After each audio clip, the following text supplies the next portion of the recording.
Si Kristo yung muli na buhay. Hallelujah, hallelujah. Hallelujah, hallelujah. Tayo ngayon ay nasa ikapitong linggo ng muling pagkabuhay ng ating Panginoong Jesucristo. Ito yung huling linggo, yung last week. Pero hindi yung huling linggo kasi yung huling araw ng linggo ay next week. Next Sunday, hindi si Sunday, pagkatapos na siguro na kung tusin pag-iwan natin ang pagbabago ng Espiritu Santo, kung tawagin namin ay Pentecostes. Pero ngayon ay ang pag-abyag na Jesus sa langit. Kung tusin ko ay ito ay yung mismong pag-abyag na Jesus sa langit ay 40 days. 40 days na kanyang muling pagkabuhay. Ngayon po ay hindi 40, lagpas na tayo ng 40. Kaya lamang minahis ng simbahan na mga dakilang kapistahan ng aming Panginoon Jesucristo ay ilalagay sa araw ng linggo. So ito yung pinakamalaki. Yung ikapitong linggo na muling pagkabuhay ng ating Panginoong Jesucristo. Kaya dito pinagliliwang ang kapistahan ng pagkabuhay ni Jesus sa langit. At tulad po ng narinig natin sa Ebanghelyo sa Lucas, ito ay nangyari sa Bitanya. So, yun ang lugar, Bitanya. Bahagi yun. Hindi pa naman mo sigurado kung saan bahagi, pero pinakita dito, pagkalabas sila ng lungsod at pagdating sa Bitanya, doon umangyari si Jesus. Lungsod na kalit, lungsod ng Jerusalem. Si Jesus ay nakita nila ng pag-akyat sa langit habang pinapaspasan sila ng ating Panginoong Jesucristo. Ang bakit yun, sabi na panyaya ng Jesus natin, na ipang-aral ito yung kanyang pahayag. Tawagin natin, bago siya umakyat sa langit, bago siya umalis sa mundo ginagalawan natin, ipahayag ang mabuting balita, na pagsisisi at pagkabawan ng mga kasalanan sa pamagitan ng kanyang paghihirap, pagkamatay at muling pagkabuhay. So yun yung kanyang panyay, parali. Nang sa ganoon, ang tao ay manalig kay Jesus at tunay na pakinabangan ang kanyang pagliligtas. Kaya ano yung hamon ng pwede natin bigyan ng pagdidilag para sa araw na ito? Ang kanyang pagkakaya sa langit. Una ay mabuting pag-ibig. Ngayon din po ay may pagbabago. So, tawag na nila natin dito ay kapusan. Pero ang May 31 din ay kapistahan na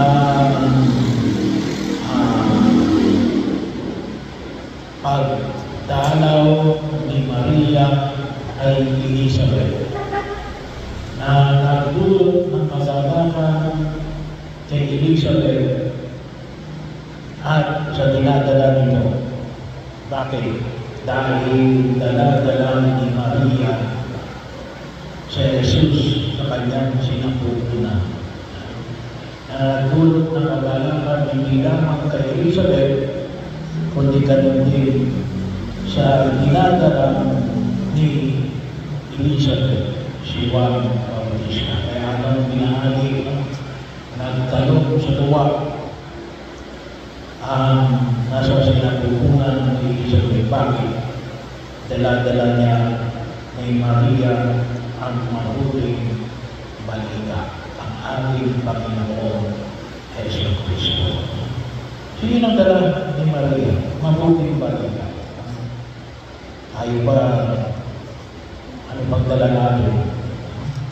Masamang balita o mabuting balita?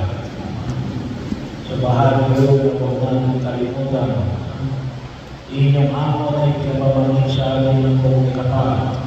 Ipahayag ninyo ang mabuting balita. Nakakalulog kasi yung nabibili na yun ay yung masamang balita. Bagamat wala lang tayo masyado ngayong newspaper. Ayos na yun na ngayon sa social media. Ang ating mga Facebook, Instagram, TikTok, ang kalimitang pinapansin din yung masamang balita. So, hindi ko bago kahit anong panahon na kung saan ang puso ay newspaper. Kasi yan yung mundo ginagalawa natin. Mas hinitingnan natin yung masamang balita. Yung paanyaya ni Jesus ay alin, maging mabuting balita. Maging mabuting balita. Ginawa ang natin kalimutan. Hindi rin fake news. Baka na mabuting balita. Pwede naman. Hindi lang din naman prank. Nagbibiro lamang. Kinakailangan alin. Talagang mabuting balita. Ginawa ang natin kalimutan. Hanapin natin ang mabuting. Kung isa kasi nahanap natin yung masama, hanapin natin kung ano yung mabuti. Sabi ko nga, kahapon, kasi dahil hamon na pinamanin natin kahapon. Kahit na wala ng umaga, kung isa ng ating paglalaya ay kung isa ng hinahanap natin ay mga bagay na kung ano yung kamalian, kasamaan. Dapat natin hanapin niya yung matutunawa tayo kumilala sa mga bagay na mabuti ang ginagawa. Sana po huwag lamang natin sisihin yung mga gumagawa ng masama. Sana nilo ay ating pinupuri ang mga gumagawa ng mabuti. Baka hindi natin nakikita yung mga gumagawa ng mabuti kasi nakakamulan na ng mga gumagawa ng kasamaan. So, magkaroon din tayo ng pagpapanibago ng pagtingin, shifting of perspective. Hanapin natin kung alin yung mga mabubuting balita. Ginawa yung tingnan natin. At yung pwedeng magpaangat sa atin, katulad ng pag-akyat ni Jesus sa langit. So yun yung hamon, maging mabuting balita. Kapag tayo nakita, sabi nga natin, tayo ba ay nagiging mabuting balita o masamang balita? Nais na Jesus, maliwanag natin, mabuting balita. Pero hindi siya itong mabuting balita na ito ay ang mabuting balita na may kaugnayan sa Diyos. Kasi baka mabuting balita, nagkaroon ng trabaho, maging maayos ang buhay,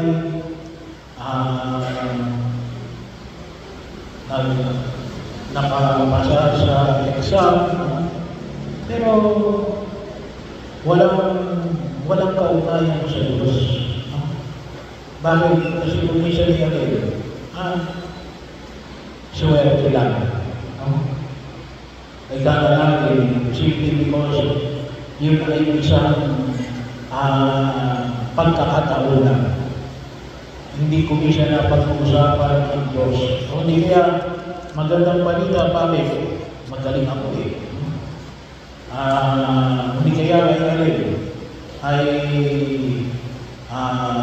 pinagkalooban ka ng ibang tao. Nawala na yung Diyos. Pwede makimabuting balita eh. Pero hindi mo kinikilala yung pagkilos ng Diyos. Yun naman yung bigyan natin na hindi ng pagkakataon. Pag sinabi natin pagkilos ng Diyos, maliwanag yung sinabi na yung natin na ang kapatawaran ng mga kasalanan, ang paghihirap, pagkamatay, at muling pagkabuhay ng ating Panginoon sa Kristo. Dapat rin yung mabuting balita na ito ay may ugnayan sa ating pakigsalamuhan natin. Inilalayo tayo sa pagkakasala. Nilalayo tayo sa pagkakasala. At sa epekto ng pagkakasala. Ibig sabihin, doon natin makita natin, nakita ko yung pagkilos ng kamay ng Diyos.